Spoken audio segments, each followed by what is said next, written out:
순회 선교사인 바울이 떠나자 유대에서 온 지도자들이 성경을 잘 안다는 사람들이 가르치면서 예수를 믿는 것만으로는 부족하고 할례도 받고 구약의 관습법도 지켜야 구원을 받는다, 그렇게 가르쳤는데 놀랍게도 바울의 복음을 들었던 사람들이 마음이 동요했어요.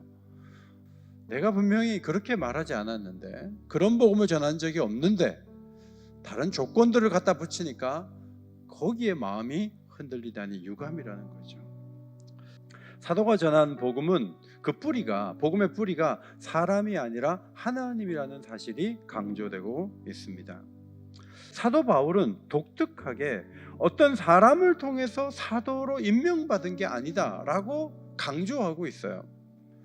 사도가 공부하고 연구하고 다듬어서 복음을 가지고 온 게 아니고, 하나님이 사도로 전적으로 부르기 위해서 길에 가다가 예수님의 음성을 듣게 하시고 빛을 보게 하셔서 사도가 됐는데, 그가 받은 복음은 하나님이 주신 것이에요. 그래서 전할 수 있게 된 것이다, 그런 말이에요. 여러분, 이게 왜 중요하죠? 하나님으로부터 와서 사도적 복음이 내게 전달된 것이라면 적어도 하나님이 내게 주신 은혜가 이 복음이잖아요. 복음을 하나님이 내가 듣게끔 사도적 복음을 선교사를 보내서 교회를 통해서 내게 듣게 하셨다면 하나님이 나를 찾고 계신 거예요. 어떻게 벗어나요? 못 벗어나요. 그 복음을 포기할 수 없는 거예요. 하나님이 주셨기 때문에. 여러분이 갖고 있는 복음은 하나님이 주신 것인 줄 믿습니다. 여러분이 갖고 계신 복음을 하나님이 주신 줄 믿습니다. 그 확신에서 흔들리면 안 돼요. 두 번째로, 그럼 복음이 뭐예요? 4절에 아주 정확하게 한마디로 딱 요약을 했죠. 아주 간단하게 잘 말씀했습니다.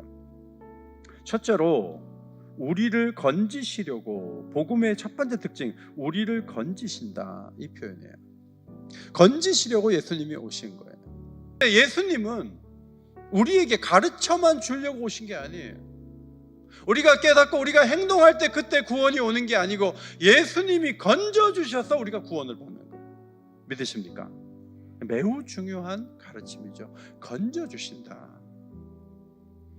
수고하고 무거운 짐진 자들아 다 내게로 오라, 내가 너희를 쉬게 하리라. 모든 사람이 가서 수고하고 무거운 짐을 다 맡겨도 다 져주시겠다고요? 그래요. 하나님의 아들이시니까.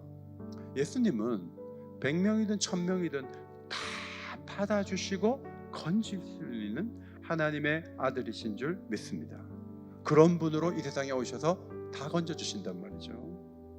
우리의 절망의 뿌리는 두 가지죠. 하나는 죄고 하나는 죽음이에요. 이것이 왜 우리에게 왔는가 하면 하나님으로부터 떨어져 나가면서 죄와 죽음이 온 거예요. 이것을 사람의 방법으로 해결을 할 수가 없어서 예수님이 오신 거예요. 예수님이 오셔서 탄식할 수밖에 없고 좌절할 수밖에 없는 우리를 건지셨다. 이것이 복음이죠. 복음의 두 번째 특징, 하나님 곧 우리 아버지의 뜻을 따라 대속의 희생을 치르셨다는 거예요. 하나님이 오랫동안 계획을 하셨어요. 언제 계획했는가? 아담과 하와가 선악과를 따먹은 직후부터 계획했는가? 아니요. 에베소서 1장에 보면 창세전에 하나님의 그 계획은 굉장히 오래됐죠. 그 뜻을 계속 성경을 통해서 보여주는. 구약의 그 동물들은 예수님을 상징했어요. 결국은 예수님이 오셔서 단번에 십자가를 지심으로 모든 제사가 폐하여져서 이제는 더 이상 그렇게 동물을 잡아 드릴 제사를 드릴 필요가 없게 되었다, 그런 말씀이에요. 그래서 대속의 의미를 깊이 이해하는 게 중요해요. 세 번째, 이 악한 세대에서 우리를 건지시려고 이 말씀 속에 복음이 있어요. 우리 조건이 아무리 어렵고 아무리 타락하고 악이 아무리 관영하고 그렇게 있다 할지라도 하나님은 지혜와 능력이 있어서 어떤 경우에도 구원의 역사를 완성하시는 분이다. 그런 지혜와 능력이 있다. 그 점에서 사람하고는 다른 거예요. 구원을 이루는 데 있어서 우리가 한 게 있는가? 없다는 거죠. 우리가 일한 것이 있다면 우리도 자랑하고 우리도 영광을 받아야 하지만, 복음은 처음부터 끝까지 전부 하나님이 하신 거예요. 그래서 그분은 영원토록 영광을 받으시기에 합당하다고 고백하는 것입니다. 자화자찬하면 안 돼요. 우리가 한 것보다는 그분이 한 일이 많고 그분이 하신 일을 위해 우리가 그 위에서 살아가고 있기 때문에 교회가 찬송하는 것은 영원히 할 일이다, 그런 말씀이죠. 오늘 우리가 해야 될 일이 뭘까요? 사도가 전한 그리스도의 복음을 우리도 있는 그대로 믿어야 돼요. 그리고 하나님 예비하신 구원의 그 기쁨, 그 자유를 있는 그대로 누릴 수 있는 것, 이것이 하나님께서 우리에게 주신 축복인 줄 믿습니다.